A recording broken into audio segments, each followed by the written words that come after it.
Well, good morning, good afternoon, good evening, whoever you are, wherever you are, whenever it is for you. For me, it is just past midnight on Thursday, July the 31st, which makes this the news and happenings of the day for Wednesday, July the 30th, 2025, day 1253 of Vladimir Putin's war of aggression against the people of Ukraine. How do you do? I'm Peter Alexievich, and this is the Live at 5 from Kyiv, coming to you from this major European capital, currently under Russian bombardment by drones and likely missiles. So you may hear some pops and bangs in the background. I see the peeps are coming in. How's everybody doing tonight? There's Julian Patel. Hey, Debbie. Hey, Dawn. How's everybody doing? Thanks, Julian. Hey, Helena. G2, how do? Hey, Van. Van, you're early. Wow, you're like right on time, pal. First time for everything. Evening, James. Hey, Chef Deb. How's everybody doing tonight? Evening, John. Hey, Renvox. Hey, Mike Kelly. How's everybody? Hey, Patrick.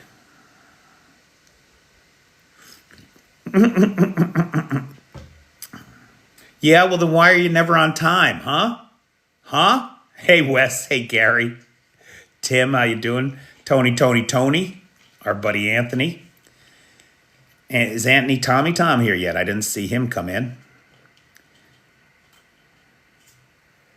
Hey, Steve with a V. How you doing? Hey, Carl.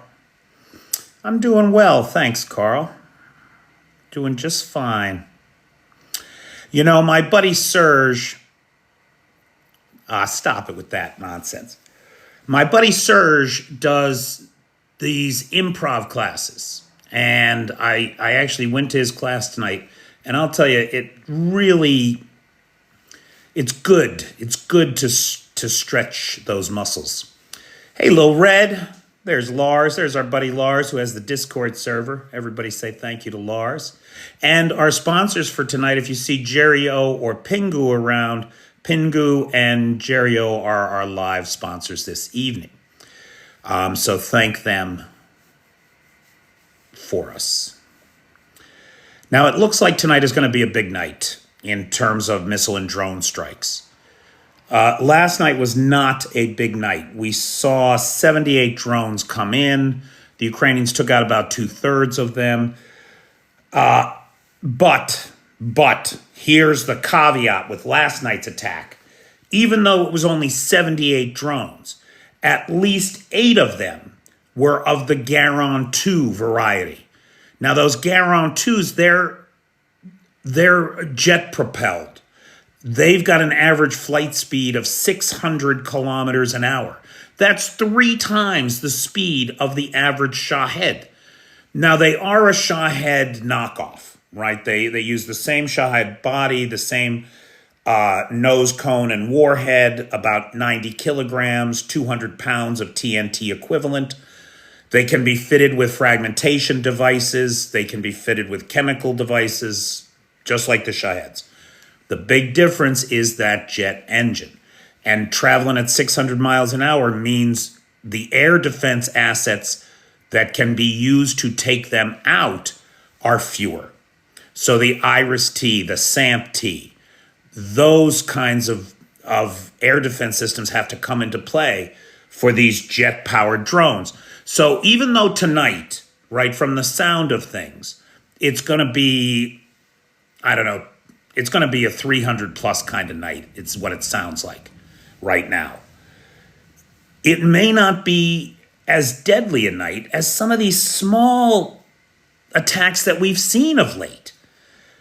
Just the other night, we saw a very small attack, only 38 drones come in, and yet 22 people were unalived just because of where those drones happened to hit. You know, the vagaries of war, the incalculable odds of a particular hit in a particular place at a particular time. Oh, it's tough, boy. It's tough. All right, so I think that really the big thing to talk about today is the thing that I hate talking about more than anything, and that is the abduction of Ukrainian children by the Russian Federation, which is a war crime and an attempt at genocide. Right? When you deport at least, they're officially, Kyiv says that the Russians have stolen 20,000 plus Ukrainian children and deported them to Russia. Tim Snyder thinks the number is probably closer to 100,000. And in fact, the Russians themselves, Maria Lvova, who is the point person in the Kremlin for this operation, has said as much. She's made the claim that it's over 100,000, about 120,000. The fact is we don't know. And the truth is probably somewhere between 21,000, like Kyiv says, and 120,000 like the Russians claim. The truth is probably somewhere in between there. So the facts of the abduction of tens of thousands of Ukrainian children by the Russian government, in violation of every international law, a known war crime, a crime of genocide, the attempt to erase from history an entire people, culture, and language, this obscenity.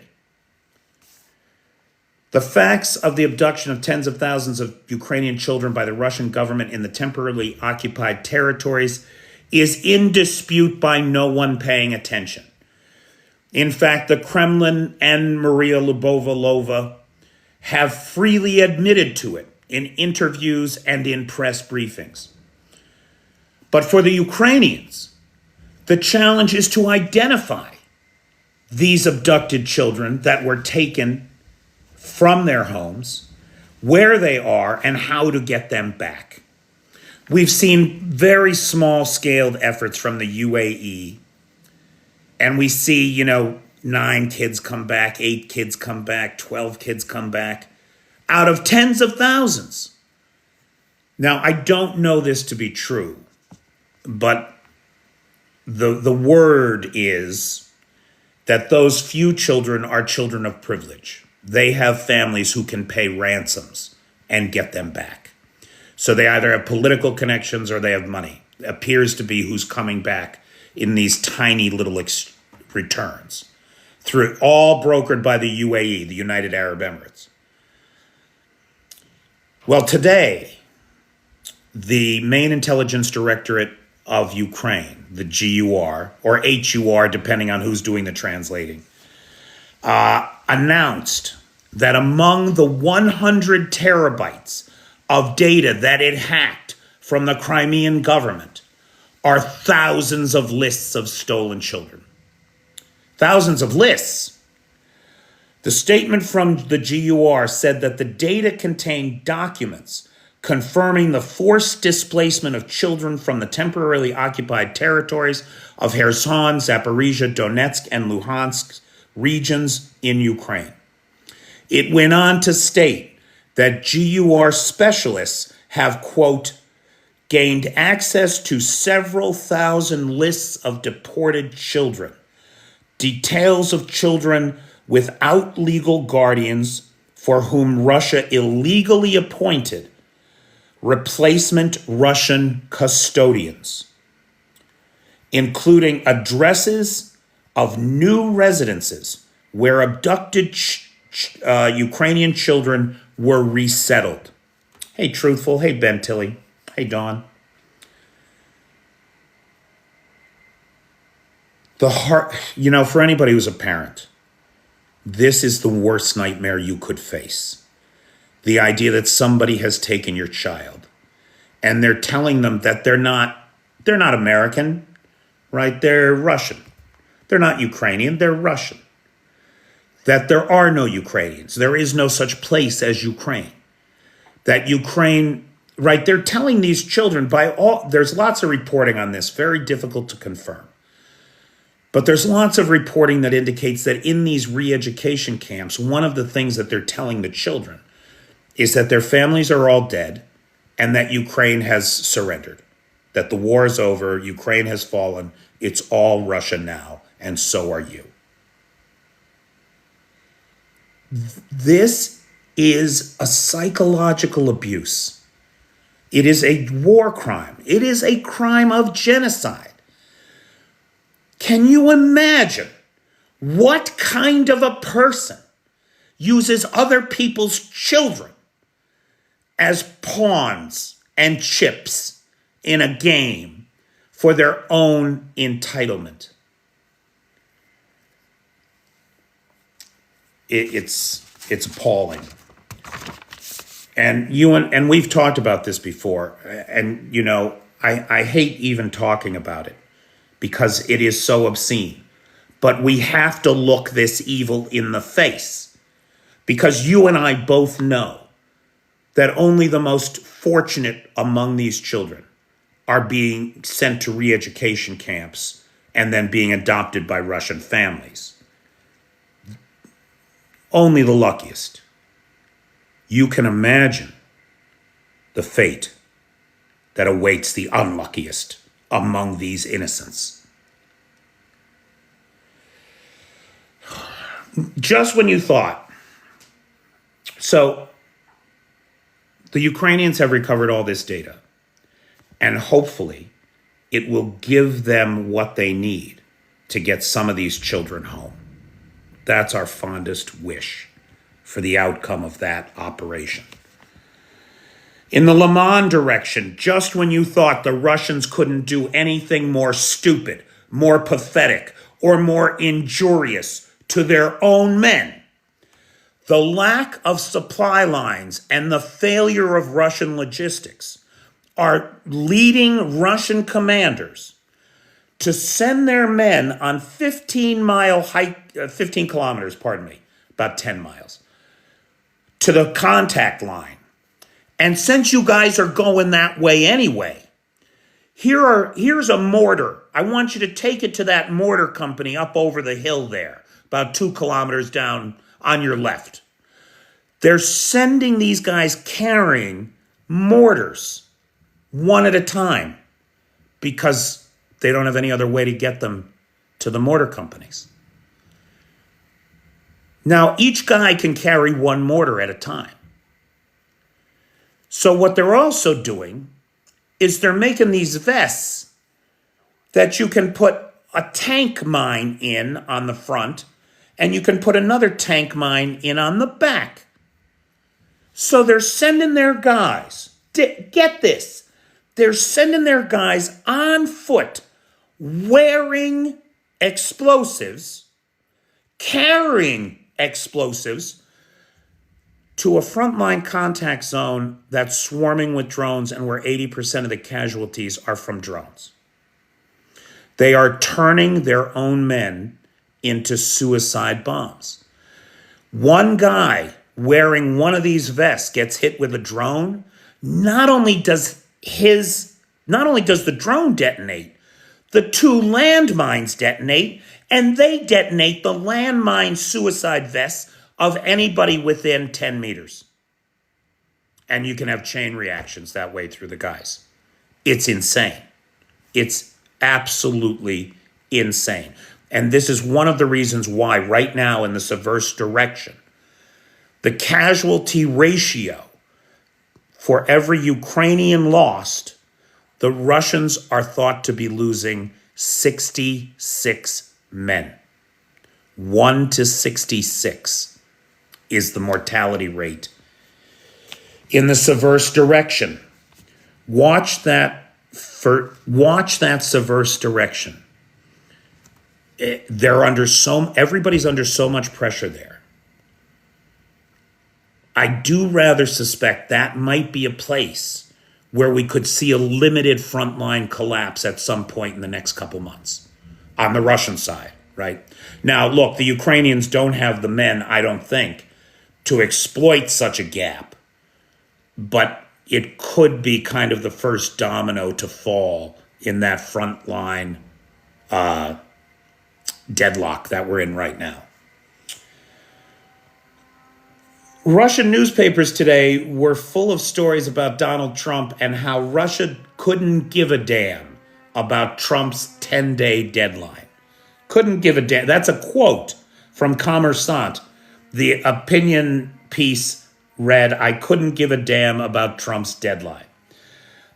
Trump's comments led to, although it is worth pointing out that Trump's comments did lead to a fall in the ruble.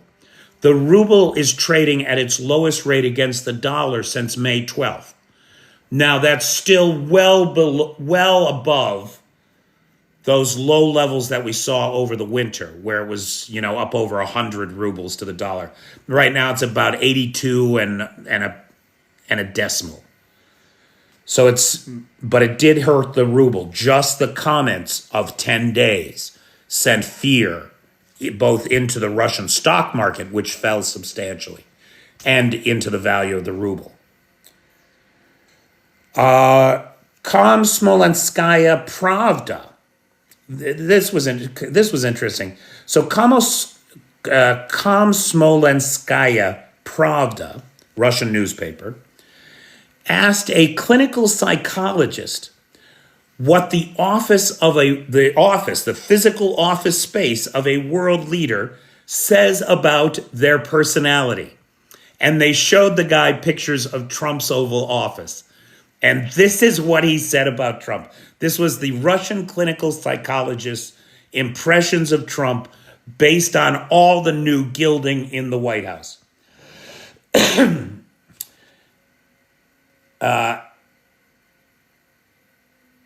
Emotionally highly strung, extrovert, prone to melancholy, lacks confidence, intuition takes precedence over rational thinking, impulsive. You can imagine that when they showed him the pictures of Putin's office, he was far more complimentary.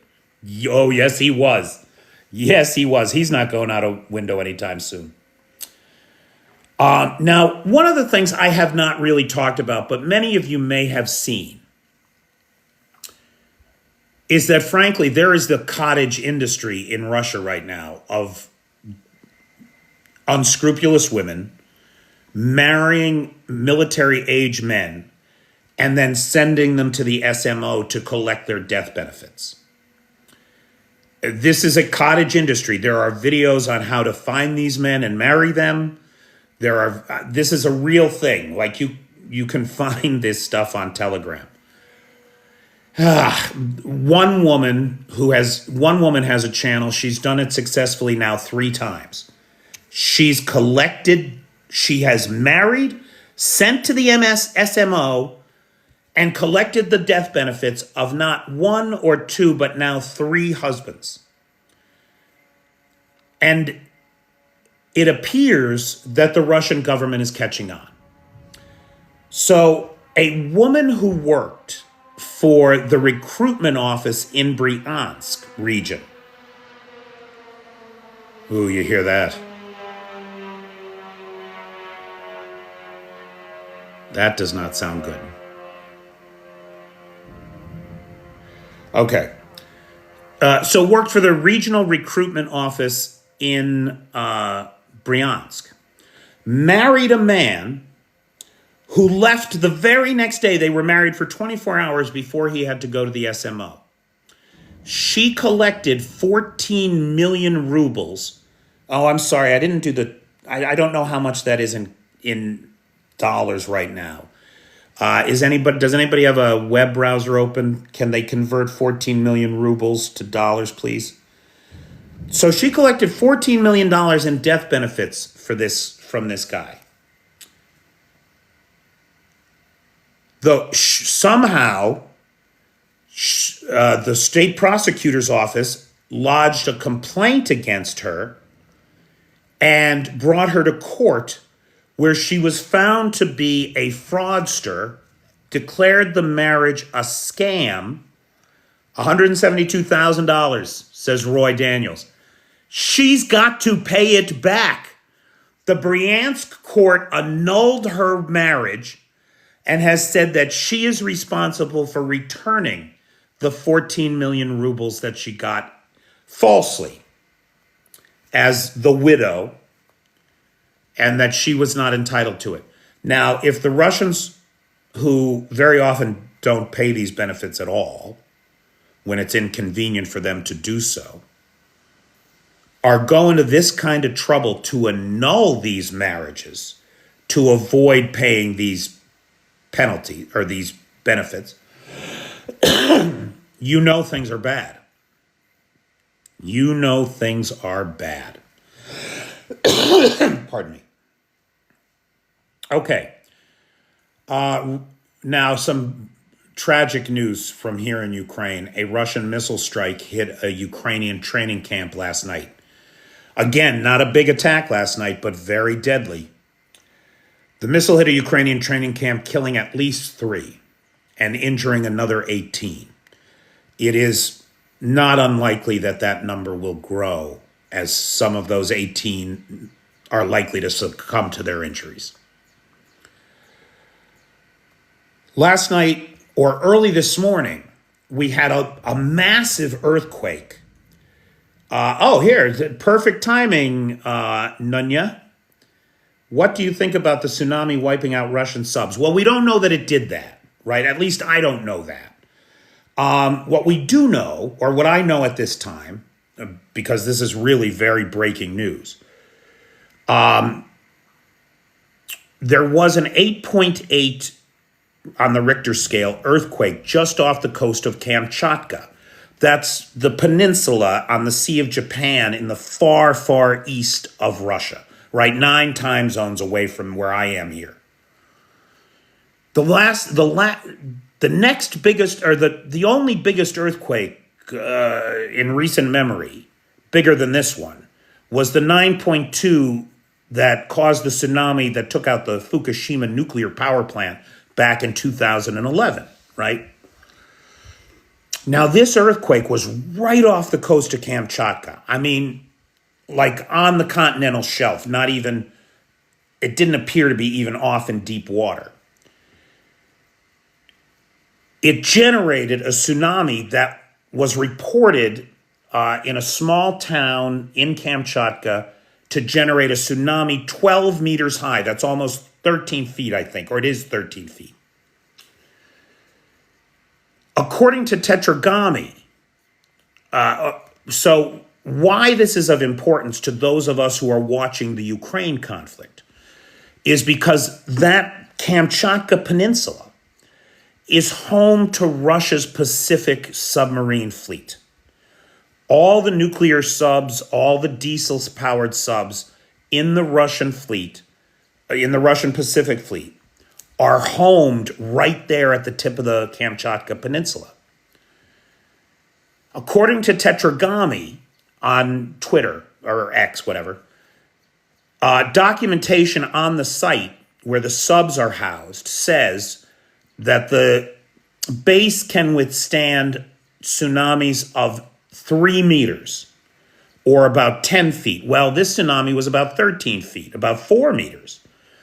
So it is likely that the base took some kind of damage. Now, what kind of damage, we don't know yet.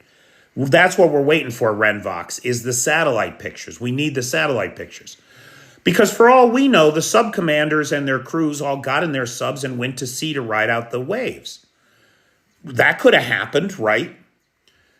It's also possible that they weren't there. They weren't able to get them all out of the bays. Maybe some of them got washed ashore. I mean, in Japan, we saw whales washed ashore from the tsunamis. A couple of whales got beached. They were instantly turned into sushi, by the way. No, I'm just kidding. I don't know, am I? So anyway, the base can only take 3 meter high tsunamis. We believe a 4 meter high tsunami hit the base. Therefore, the base must have taken some damage. We just don't know to what extent. What I'm interested in, there's a piece of equipment there that if it was damaged will affect Russian capabilities and readiness. The missile loader. So there's a specialized piece of equipment for loading, ballistic missiles into nuclear-powered submarines, or cruise missiles into diesel-powered submarines, or whatever, right? But loading the missiles into the submarines. There's a very specific piece of equipment for that. The only one of its kind on the Pacific coast, to the best of my knowledge, and if anybody knows of another one that the Russians have on the Pacific coast, send me a link, please. But to the best of my knowledge, the only missile loading platform in the Pacific Fleet is there. If they can't unload missiles that require maintenance, if they can't load new replacement missiles, that will affect Russian readiness of the Pacific Fleet. So we're really waiting on the satellite photos to understand what happened out there. What do I think of Bellingcat? I think they do good work, to the best of my knowledge. I mean, I don't quote them much, but sometimes, if somebody else is reporting something and Bellingcat can confirm it, I'll take that as a confirmation. Okay. Now, we all know, everybody that follows this channel, everybody that tunes in every night here, we all know that the Ukrainians are striking systematically Russian logistics, particularly down in Rostov and Krasnodar, because that's where all of the supply trains leading to the temporarily occupied territories in Crimea have to go through. So one after another, from Milarovo all the way down to Selsk, we've seen 1, 2, 3, 4, 5 railway stations, hubs, and their associated substations struck in the last 10 days or so. Not only is this delaying Russian logistics tremendously, where increasingly we're seeing videos of Russian soldiers talking about surrender because they're out of ammunition. They haven't had food and water in 3 days. They have no bullets. They have no choice. Not only is it affecting the supply lines to the Russian army, it's the height of the Russian tourist season. The trains that the Russians take to get to Sochi or the beach at Adler on the Black Sea, which is in Krasnodar Krai. Those trains are being affected by these delays as well. And so when we think about the airport delays and we think about the Aeroflot hack, the great thing about those events is that they bring home to the regular Russians that there's a war on. And these delays on the trains are scaling that impression to the average Russian, right? The average Russian isn't flying. The average Russian is on a train if he's going anywhere at all. And you've got stations like that Salsk station where dozens of passenger trains headed to Sochi are supposed to go through every day. And what is the great social contract that the Kremlin is supposed to have with the Russian people? You stay out of politics. I make trains run on time. Everyone's safe, secure. They're not delivering. The Kremlin's not. The Russian people have been completely depoliticized. They've kept their side of the bargain, and the Kremlin is failing them every day, and they can see it. Eventually, that's gonna have an impact. Eventually. How quick, who knows? Is Tim here? Is our buddy Tim here? Timmy boy, how you doing? Is the artillery loud tonight, man? So Tim is in the International Legion. He's from Belgium, and he serves in the International Legion for Ukraine. Yeah, it's loud, huh, pal? Well, watch your 6, brother. 12 plus Shaheeds in your region. We got 60 in Kyiv, buddy.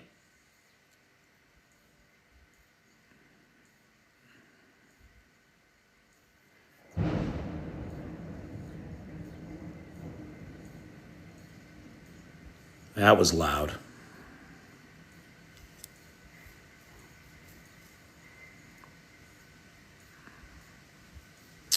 Hey, Scotty. Hey, Monica Craig. Hey, Di. So everybody, give our buddy Tim a round of applause. Send out our love to him and his comrades, and all our best hopes for the victory.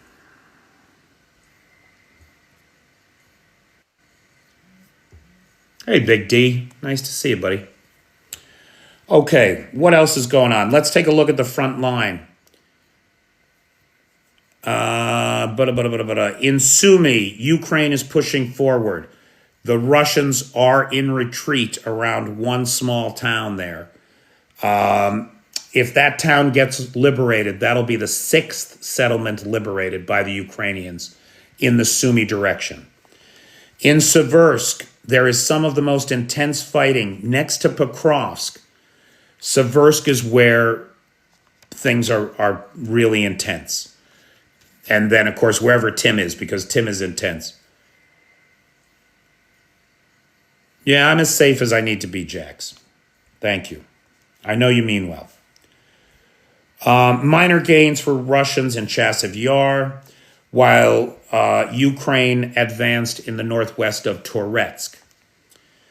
In Pokrovsk, there is fighting on every axis. They are even sending Russian dive teams up the small rivers to try to backdoor the Ukrainians. So diver sabotage groups are coming up the rivers, which frankly, that is of real concern. We've seen multiple environs around the Pokrovsk metropolitan area recently be infiltrated by Russian sabotage groups. Even though the Ukrainians chip away at Russian positions, increasingly it does seem that the noose is tightening around Pokrovsk. Reuters. Now, I didn't know about this one at all. So Reuters is reporting that back in September of 2022, during the Ukrainian summer counteroffensive, where Kyiv was liberated, where Kherson city was liberated, right? Elon Musk shut down Starlink. Elon Musk shut down Starlink on purpose to give the Russians an advantage and thwart Ukrainian advances. That's according to reporting in Reuters, citing employees of Starlink, who said that they were ordered by Musk himself to shut it down. Now, look, this son of a bitch has done this before. I'm aware of 2 occasions where he personally shut down Starlink. We know he ordered it during attacks on Sevastopol. And then a second occasion where during attacks on Sevastopol, Starlink just suddenly had a worldwide outage. Oh, sorry, Ukraine. It was out everywhere. Wasn't just you. Funny fucking thing, though. It happened 20 minutes before the attack on Sevastopol was launched, and it was restored 2 hours after the attack on Sevastopol ended. The timing there is extraordinarily suspicious. Now it appears there's this third incident back in September 2022. And we may have a fourth incident just yesterday, or the day before, this week, where Starlink suffered a worldwide outage for 153 minutes. I can't imagine, and I don't know, Tim, if you're still here or if you use Starlink, but I cannot imagine, and maybe you can attest to this, that wasn't the longest 153 minutes of the war for some guys, depending on where they were and what actions they were engaged in, to suddenly have their communication lines cut like that, to be left alone, must have been unbelievable, just a nightmare. So, yesterday's worldwide outage, just a technical hiccup? Fucking Starlink, man, and fucking Musk. He's fucking up all the good radio telescope telemetry too, by the way, right? Like, I know this is a little off topic, but all over the world we have these wonderful deep space telescopes that stare out into the void using X-rays or radio waves or a bunch of different things, right? Well, all that telemetry is getting fucked up by the Starlink satellites.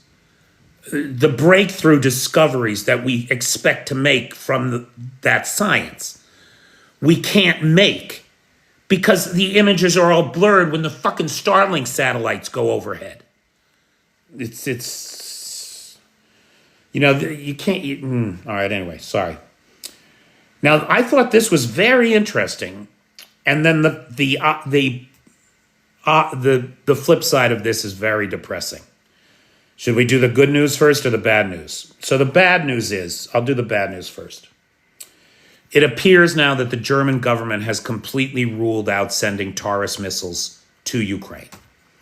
Despite Frederick Merce's campaign promises to send Taurus to Ukraine, he is hobbled by the coalition party that he had to form the government with, Olaf Scholz's party that was against sending Taurus missiles here. So we can stop asking for Taurus. It looks like they're not coming, which is very disappointing. On the other side of the coin, the UK and Germany, you're right, Pugga Mahone. Everybody give Pugga Mahone credit. He's in Germany, right? And he sometimes helps us with insight into German politics. And he specifically said Ukraine will never get those Taurus missiles. Good call, man. Good call. Hey, Refurb. Okay. Now, not Ukraine related so much as overarching European defense and deterrence. The UK and the Germans have agreed to collaborate on a super Taurus missile system, what they're calling a super Taurus missile system, with a 2,000-kilometer range. This is an ambitious non-nuclear deterrent capability that will be jointly developed by Germany and the UK, and that will reinforce European defense. That's the idea. Okay, that's the top line news and events today as I am aware of them and as I see them. I want to thank again Pingu and Jerry O, who are the sponsors of tonight's live. I didn't see either of those guys here, but they are our sponsors tonight. Thank you very much, gentlemen. And if you'd like to sponsor a live, the PayPal's in the description. We certainly have lives available for sponsorship. There's Jerry O. Cheers, mate. Yeah, I'm with you, Theo. FDT. FDT. And his little weenie. Thank you, South Park. Are you kidding, Lars? You guys are crazy. Okay. So thanks, Jerry O and Pingu. Thanks to Lars, who has the Discord server. Thanks to Nightshade, who has the Peter's Peeps group on the Book of Faces. And who, if you don't follow, you should follow. He's got daily updates on Ukraine. Good stuff. And, of course, to the moderator team, best moderator team on the Tickety Talk, Jay, Travis, Pete, Maddie, and Feisty. Thank you all. Okay. So, guys, questions, comments, points of observation. What do you want to talk about now? We got about 20 minutes left.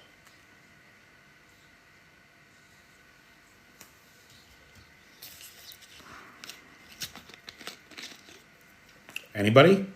Anybody got anything? Tap bomb, tap bombs.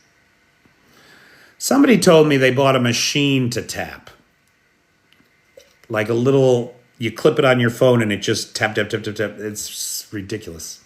I think it's ridiculous. I had a very pleasant day, Refurb. Thank you.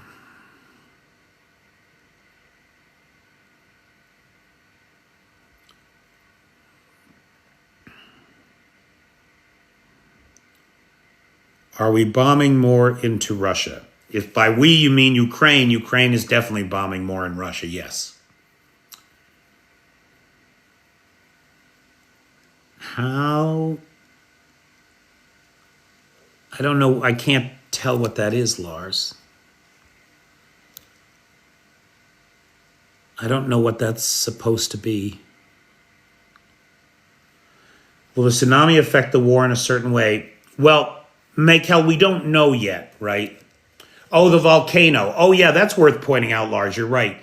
One of the side effects of the earthquake was also to set off the volcano. There's a big volcano there on the Kamchatka Peninsula. I forget the name of it. But that's erupting again, too.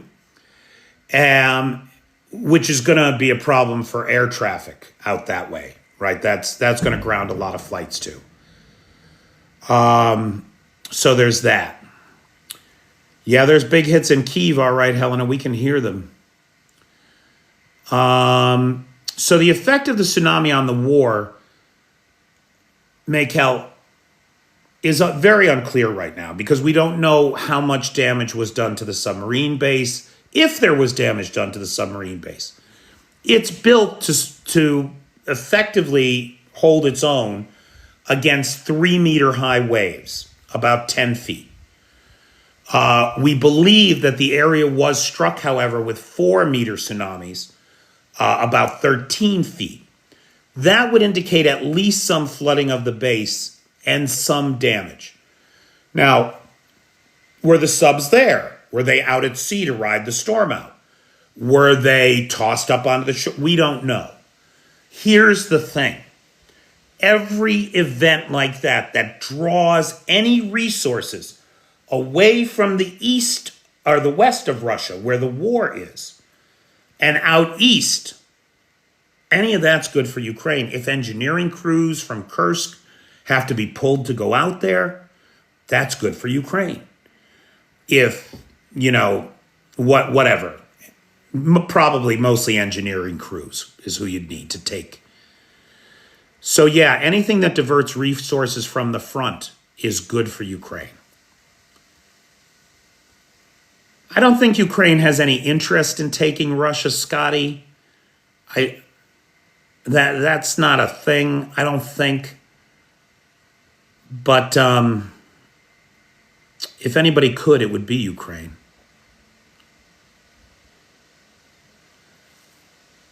I heard the Wagner Group was by Moscow. No, you didn't, John. What happened was you saw a video from 2 years ago because there is no Wagner Group anymore. The Wagner Group has been done, and Eugene is dead for 2 years almost.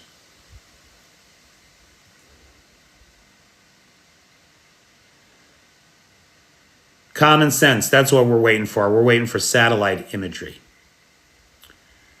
I saw it in Hawaii from the air. The tsunami, reefer man. They said it was going to get to Hawaii. I hope everybody in Hawaii was okay. And Japan, I know in Japan a million people got evacuated.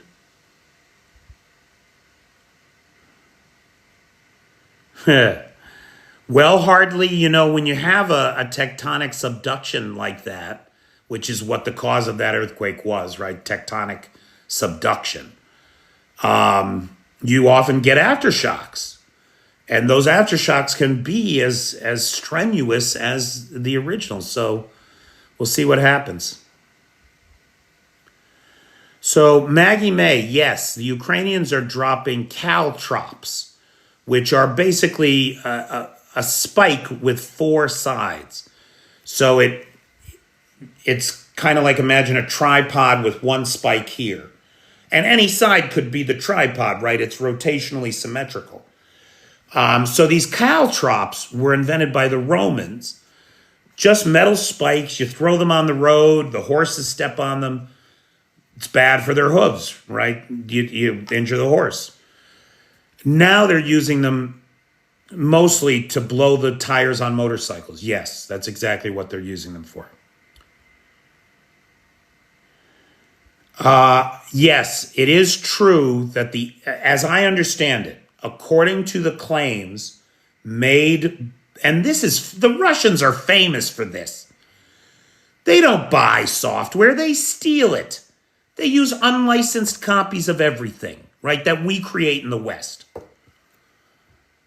It is my understanding that one of the reasons that this hack was so successful for so long, that the hackers were inside the networks of Aeroflot for a year, one of the reasons was because Aeroflot was using, I'm sorry, it's very funny to me. As many of you know, I used to work for the Microsoft Corporation. And one of the first big challenges I had at Microsoft was dealing with customer issues for XP SP2. That was a big deal at the time. It was a real headache. Roughly, I want to say 2% of all machines that tried to load SP2 were turned into doorstops. Just worthless. It did not work. It crashed the machine. They were unrecoverable. No good for anything. It was a real customer complaint. It's not a joke. It's true. So, as I understand it, according to the hackers, one of the reasons they were so successful is because Aeroflot, the client machines, were running and Windows XP SP2, whose end-of-life support cycle, meaning new security patches and upgrades, ended 10 fucking years ago. I mean, you might as well just open a door to the internet and say, hey, gang, come on in. We're free for the taking. There's lots of published exploits to take control of us remotely. No problem. I mean, it's insanity. The CEO, according to the hackers, hadn't changed his password in 3 years. Like ridiculous. Trump did announce a 25% tariff on India and did blame it on their buying Russian energy and military equipment. Is it true about the Ukraine? Yep. It would be terrible if Mother Nature leveled some Russian bases. It would be nicer if Mother Nature could come up with some tornadoes on the front line, just on the Russian side. That would be nice. They were still on XP, yes, which is insanity. So guys, just in case there's anybody out there that's still running a Windows XP machine, I gotta tell you, you should stop. Because every piece of personal data on that machine has already been disclosed to hackers. I promise you, that is true. I don't know common sense. I forget what the last roll-up for Windows 7 was. That's a long time ago now, pal. 98 to XP was not a smooth transition. You are not wrong, Roy Daniels. 10 years, Bip. Got to be 10 years, maybe 11, 12.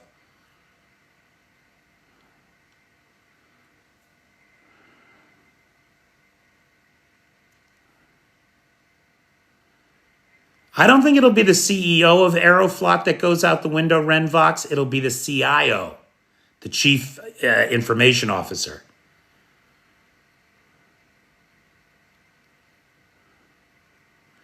Why won't Trump tariff Russia? Exactly. Well, he said he's going to. Hey, Prime. He said he's going to in 10 days. So we'll see what happens. Just don't internet connect it. Okay, you're not wrong, common sense. So, for example, I don't any longer have a client, but when I used to do this kind of work, I had a client that had XP machines as part of their manufacturing line. And they had proprietary software on them that was very expensive that they didn't want to change. So they had to keep running on XP. Simple solution, disconnect them from the internet. Do all the updates manually, manage them manually, and don't give them internet access. That's exactly what we did. Do tariffs really affect Russia? No. No, that is the thing, right, about Trump's tariffs and sanctions that he's threatening. The first thing is that tariffing Russia is pointless. We do about $3 billion in trade with them a year. They do not give a fuck. It's nothing. It's a drop in the bucket. Then the other thing is these big sanctions on India and China. I don't think he can really do it. I really don't. It's like an economic nuclear bomb. It's only good if you threaten with it. You actually do it. You're going to create a trade war and plunge the global economy into a recession, the likes of which we have not seen since 1929. So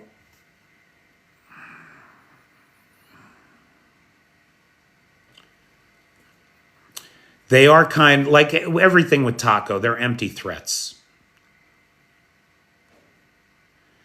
UK must have had a hand in the hack because 5 UK airports were frozen today. Not necessarily, right? Because, Steve-O, the Russians are targeting the UK all the time. The Chinese and the Iranians are too, and the North Koreans. So I'm not saying that you're wrong. I'm not saying that it wasn't Russians trying to get some back. I don't know. But not necessarily would it be the Russians or have anything to do with this.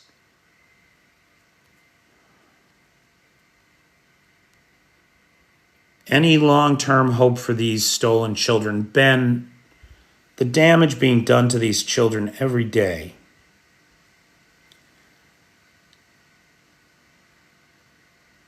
And God forbid there was a parent of one of these children on this stream.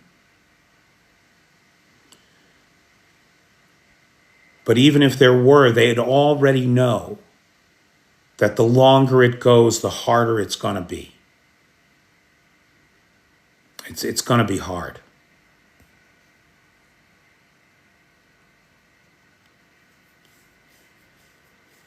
Night die. Okay, so guys, we have just about 5 minutes left. Again, I want to thank our sponsors of tonight's live. Because I couldn't keep doing this without you guys. Pingu and our buddy Jerry O in Ireland. Thank you guys so much. Thanks to the Patreon supporters. The Patreon supporters keep me in Ukraine and make this possible. If you follow the channel and are not yet a Patreon supporter, consider joining the Patreon. Or if you follow the channel and have never sponsored a live, PayPal's in the description. Consider sponsoring a live. Big thanks to Lars, who has the Discord server, Nightshade, who has the Peter's Peeps group on the Book of Faces, and of course to the best moderator team on the Tickety Talk, Travis, Jay, Pete, Maddie, and Feisty. Crimson, I am not a military expert. I don't have good data to say that Ukraine has or does not have enough military personnel to fight. That's above my pay grade. I don't have a good answer to that question.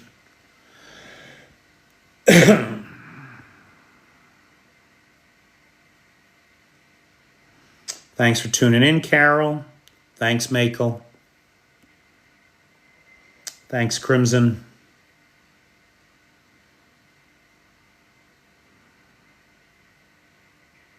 Go Pritzker. I do like that Pritzker. On Patreon, it's spelled P-Y-T-O-R. On Patreon, it's spelled P-Y-T-O-R. I'm pretty sure, isn't it? I think I'm only Peter on TikTok and PayPal. Yeah, I am. I'm only Peter on TikTok and PayPal. I'm Piotr on Patreon. P-Y-T-O-R. Alexievich. Which is a terrible name. I'm so sorry. Oh, that is a terrible name. But there's a link to it in my bio here on TikTok. That does make it easier. Hey, super user. Good night, Flippy. Hey, dude, you get in town in a couple weeks, right? Dude, we got to go to the beach and barbecue. It's great over there. I was at a barbecue over there on Saturday, and we're going back again on Saturday, this Saturday. Thanks, Common Sense. That is the correct spelling. Pytor, Alexievich.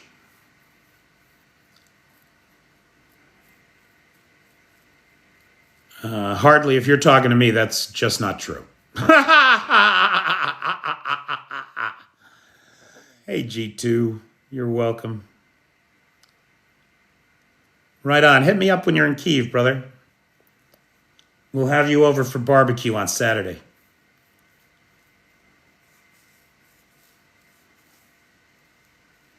Thanks, Crimson.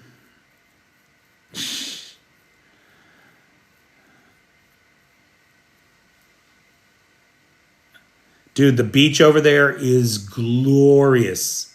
It's just a perfect white sand beach. And the grill is right there off the beach. There's showers and baths. Everything's there. It's primo. Thanks, the president. Oh, sorry.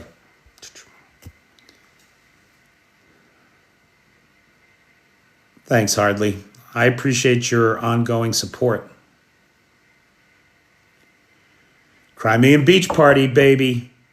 I'm not leaving before that. No. None of that shashlik bullshit. This is American barbecue, Flip. You guys come to town, I'll make ribs. Mike Kelly, there's no loss here. 150,000 likes. You guys are the best. Thanks, Helena.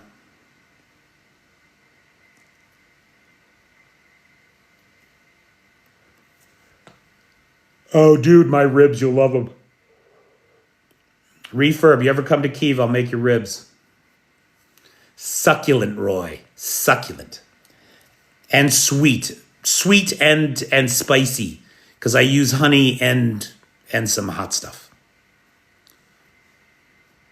Just like me, sweet and spicy. I badmouth Ukraine food enough. I'm not going to touch that one.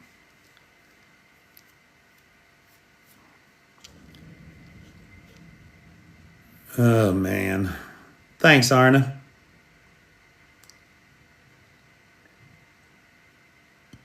Good night, Nightshade. All right, kids, it's just about 1 a.m. here.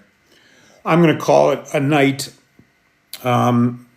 Big thanks to everybody who tuned in. Take care of yourselves. Make it a great day.